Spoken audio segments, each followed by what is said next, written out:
It's my feel-good breakfast show. Salome Polycos helps regulate menstruation and reduces the male sex hormones. Get the help you need for PCOS with Salome. Your journey matters. Welcome back. Thank you so much for joining us as we kick off another Health Tuesday conversation, something that we have touched on before. We're going to continue to address women's health issues this month, being Women's Month. And when we tackle difficult topics, it's always good to have guidance in the form of expert advice to help us deal with our experiences. And here to discuss the psychological effects of infertility is registered counsellor and good friend of the show, Kelly Jacobs. Kelly, thank you so much for joining us. People might think it's strange that a man is conducting this particular conversation, but here's the bottom line. Infertility is a male and female challenge. It's something that we go through together. Even if you are a single mom going through this process, you need to take on board that you belong to a community, that there is family around you, that you are not alone going through this process, and men have an important role to play in the awareness around this. So I'm happy to play that part.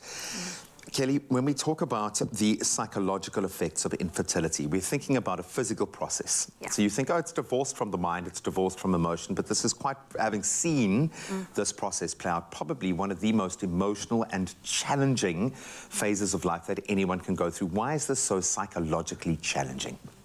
It's challenging, and I think you rightfully said that it involves definitely men too. It's challenging for a couple because you're going through the process of, for anybody struggling with infertility, you're struggling with going through the process of hope every single time. And going through that process can be so stressful, and it's normal to go about going through grief. And it's a very complicated form of grief that you go through because it's almost like there's no closure at the end of every part of your journey through infertility. So psychologically, it can bring about grief, emotions of hopelessness, guilt, even anger. You know, today is International Grief Awareness Day, so it's probably very fitting that we are talking about this, and I think it's that loss that people don't fully understand going into a process like this. Yeah.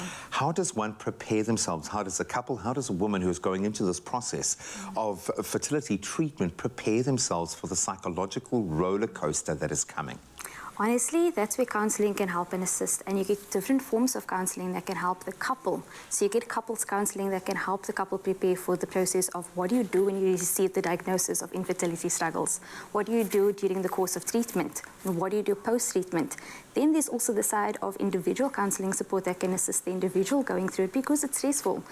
The partner of either side handles it so differently, and sometimes we're not equipped with the skills that's needed to go through this process. So that's where counselling support in individual capacity can help and assist too. I love that. I love the fact that you are kind of shoring the defences for a couple to go through this because you are there to support each other through this process, and you're going to need each other. It's the uncertainty that I think is... the fact that you don't know if it's going to be successful. You financially are investing a massive amount.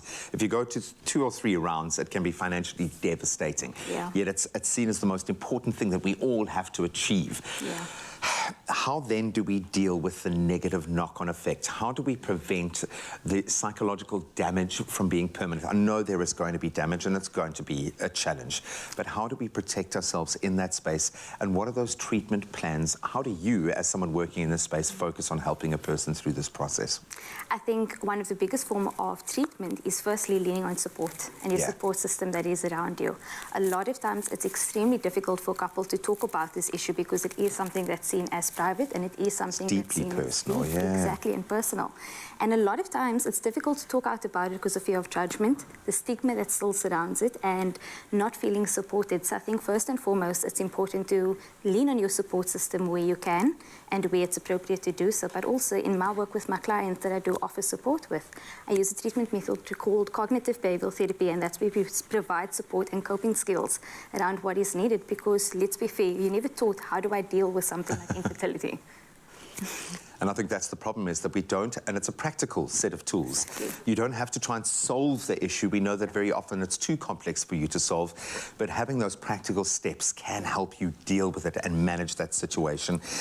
When do we need to speak to someone? What are some of those red flags that you might be in the grips of something that you can't deal with yourself and you need to seek professional help? If you're finding yourself feeling moody and irritable, and it seems to be for no reason at all, especially over a prolonged period of time, if you find finding yourself struggling with normal functioning, so things like struggling to concentrate, for example, having marital distress and marital conflict as a result of the big underlying issue that you are going through, some warning signs and red flags to look out for, even outbursts of anger, outbursts of moments where you actually feel out of control within your own emotions and body and not really feeling a connect to it. Those are all warning signs that it may be time to seek support and professional support. All signs of those stages of grief as well. So you've got to just let yourself go through that as well, because it is a big thing. Thank you so much for the work you do in the space every day. I know you're helping people on the most fundamental and, as you said, personal level as well. So thank you so much for that, and good luck with your efforts in the future. To anyone dealing with this at the moment, we are here to connect with you, and it is vital that you know that you are not alone, as much as it feels like that right now. You have people in your corner, and with Salome, your journey really does matter. Cysts in the ovaries, irregular or missing periods, and high male sex hormones are symptoms of polycystic ovary syndrome. If you experience 2 of these 3, you may have it. It's also the leading cause of infertility in women. Salome Fertility helps regulate ovarian function and helps improve fertility. Salome Polycos helps regulate menstruation and reduces the male sex hormones. Get the help you need for PCOS with Salome. Your journey matters.